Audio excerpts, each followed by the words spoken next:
मई 1991 की बात है। मेरे पिता की शव यात्रा तीन मूर्ति भवन से निकल रही थी। अपनी मां के साथ और अपने भाई के साथ हम एक गाड़ी में बैठे थे। सामने भारतीय सेना की एक ट्रक थी, फूलों से लदी हुई थी। उसके ऊपर मेरे पिताजी का शव था। थोड़ी देर काफिला चला, 5-10 मिनट चला। फिर राहुल कहने लगे मैं उतरना चाहता हूं। तो मां ने मना किया। उस समय सुरक्षा का भी बहुत था। तो मां ने कहा नहीं, तुम उतर नहीं सकते। राहुल ने जिद की, नहीं मैं उतरूंगा। मैंने मां से कहा मां उतरने दो। राहुल गाड़ी से उतरा, उस सेना की ट्रक के पीछे खड़ा होके चलने लगा और तीन मूर्ति से लेके कड़ी धूप में अपने पिता के जनाजे के पीछे पीछे पैदल चलते चलते चलते चलते यहां पहुंचा। इस जगह से कुछ 400-500 गज दूर यहां पर मेरे शहीद पिता के अंतिम संस्कार मेरे भाई ने किए।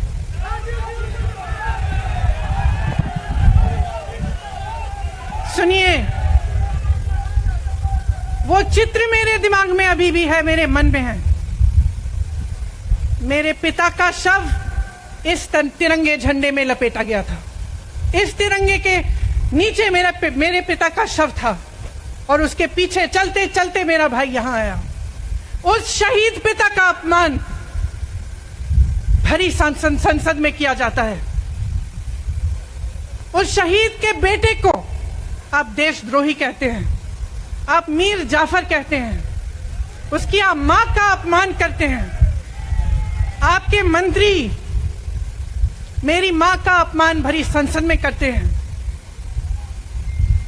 आपके एक मुख्यमंत्री कहते हैं कि राहुल गांधी को पता भी नहीं है कि उनका पिता कौन है। आपके प्रधानमंत्री भरी संसद में खड़े होकर कहते हैं कि ये परिवार नेहरू नाम को इस्तेमाल क्यों नहीं करता। पूरे परिवार का अपमान करते हैं। कश्मीरी पंडित समाज के रिवाज का अपमान करते हैं, जिसके तहत एक बेटा अपने बाप के मरने पर पगड़ी पहनता है, परिवार की परंपरा को आगे बढ़ाता है। लेकिन आप पर कोई मुकदमा नहीं होता, आपको 2 साल की कोई सजा नहीं मिलती, आपको जेल की सजा नहीं मिलती, आपको संसद से कोई बाहर नहीं निकालता, आपको मना नहीं करता कि 8 सालों के लिए आप चुनाव नहीं लड़ सकते। क्यों? मैं पूछना चाहती हूं क्यों? आज तक हम चुप रहे हैं। हमारे परिवार का अपमान करते गए। मेरे भाई ने क्या कहा? संसद में वो मोदी जी के पास गए और उनसे गले लगे। मेरे भाई ने कहा मैं आपसे नफरत नहीं करता हूं, मेरे दिल में आपके लिए कोई नफरत नहीं है। हमारी विचारधारा अलग है, लेकिन हमारी नफरत की विचारधारा नहीं है। तो मैं पूछना चाहती हूं, एक आदमी का कितना अपमान करोगे? कितना अपमान करोगे? क्या यही है इस देश की परंपरा? आप परिवारवादी कहते हैं, तो भगवान राम कौन थे? भगवान राम को वनवास में भेजा गया। उन्होंने अपने परिवार, अपनी धरती के प्रति अपना धर्म निभाया। क्या भगवान राम परिवारवादी थे? क्या पांडव परिवारवादी थे कि वो अपने परिवार की संस्कारों के लिए लड़े? और हमें क्या शर्म आनी चाहिए कि हमारे परिवार के सदस्य शहीद हुए इस देश के लिए? इस झंडे में उनका खून है, इस धरती में उनका खून है। इस देश के लोकतंत्र को मेरे परिवार के खून ने सींचा है। और जो सोचता है कि हमें अपमानित करके हमें डराएंगे, हमें धमकाएंगे, जो सोचता है कि तमाम एजेंसियों को लगाकर हम पे छापे मारकर हमसे कुछ भी कर ले, हमें डराएंगे, वो गलत सोचते हैं। हम डरने वाले नहीं हैं। ये सरकार पूरी कोशिश करती है कि आपका ध्यान भटकाया जाए। अब आप सोचिए, कन्याकुमारी से कश्मीर तक एक आदमी चला, उसके साथ लाखों लोग चले। क्या पैगाम लेके चला, किस लिए चला, उसके दिल में क्या भावना थी कि लाखों लोग देश भर से उससे जुड़ के चले? समता, एकता की भावना थी।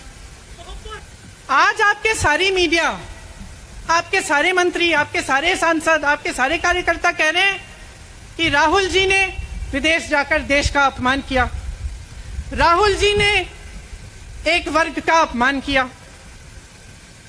क्या एक आदमी जो कन्याकुमारी से लेकर 5000 किलोमीटर कश्मीर तक चल के ये रोज रोज कहता है कि इस देश को एक होना चाहिए, सबको समान दृष्टि से देखना चाहिए, क्या ये आदमी देश का अपमान कर सकता है?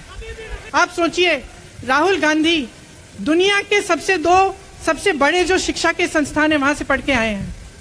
हार्वर्ड और कैम्ब्रिज की उनकी डिग्री है।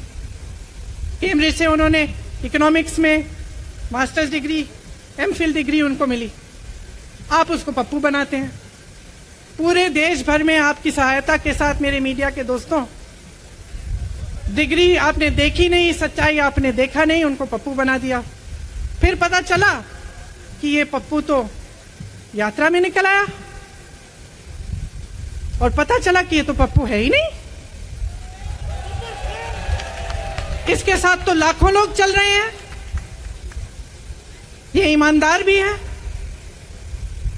ये सब बातों को समझता भी है, ये जनता के बीच जा रहा है, जनता की समस्याओं को सुन रहा है, तो जनता इसके साथ चली जा रही है। तो घबरा गए कि राहुल गांधी ने संसद में वो सवाल उठाए जिनका उनके पास जवाब नहीं है। कि एक आदमी को रोकने के लिए इतना सारा करना पड़ा। जिस आदमी ने राहुल जी के खिलाफ सूरत में कंप्लेंट लगाई, आपको मालूम है कि पिछले साल उसने खुद कचहरी में जाके बोला इस पे आप स्टे लगा दीजिए। 1 साल के लिए अपने ही केस पे स्टे लगवाया। फिर वापस कब गए केस खुलवाने के लिए? राहुल गांधी के संसद में अडानी पे के भाषण देने के 1 हफ्ते बाद। 1 हफ्ते बाद वो आदमी वापस जाता है, कहता है केस खोल दी, सुन लीजिए, अब हम तैयार हैं। 1 महीने के अंदर अंदर जज कह देते हैं कि राहुल गांधी को 2 साल की सजा मिलेगी। आपने देखा इस देश में कितने केस हैं कि जेल में 10 साल के लिए पड़े रहते हैं, उनकी सुनवाई नहीं होती। ये तो सुनवाई भी फट से हो गई, जजमेंट भी फट से हो गई, सजा भी फट से हो गई। और आपने कह दिया अगले दिन कि 8 सालों के लिए ये चुनाव नहीं लड़ सकते, संसद से बाहर कर देंगे इनको। वाह वाह वाह वाह वाह वाह, बहुत धैर्य है आप में। अरे कायर है इस देश का प्रधानमंत्री। लगा दो केस मुझ पर, लगा दो केस मुझ पर, जेल ले जाओ मुझे भी, लेकिन सच्चाई ये है कि इस देश का प्रधानमंत्री कायर है, अपनी सत्ता के पीछे छुपा हुआ है, अहंकारी है।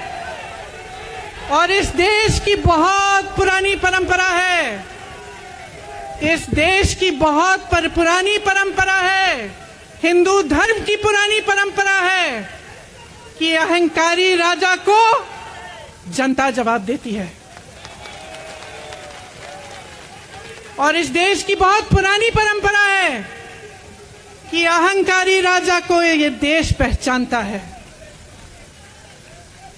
मेरे परिवार ने मुझे एक चीज सिखाई है कि ये देश दिल से बोलता है और दिल से सुनता है। ये देश सच्चाई को पहचानता है। और मैं जानती हूं कि आज वो दिन है जब से सारा कुछ बदलने लगेगा। आज लोकतंत्र खतरे में है। अगर सरकार सवाल उठाने वाले को 8 सालों के लिए संसद से निकाल सकती है, अगर कह सकती है कि तुम्हें चुनाव लड़ने की ही इजाजत नहीं है, तो बहुत गड़बड़ है, बहुत गलत हो रहा है। और ये लोकतंत्र के लिए ठीक नहीं है, ये इस देश के लिए ठीक नहीं है।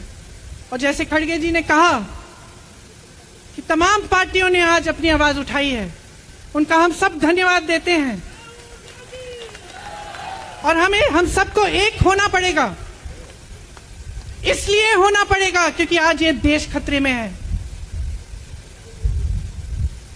आज इस देश की सारी संपत्ति एक आदमी को सौंपी जा रही है और उस आदमी को बचाने के लिए पूरी सरकार खड़ी हो जाती है। बहुत गलत हो रहा है। अगर आज मेरे भाइयों और बहनों आप इसको पहचान नहीं पाएंगे तो इस देश को बहुत खतरे में डाल देंगे।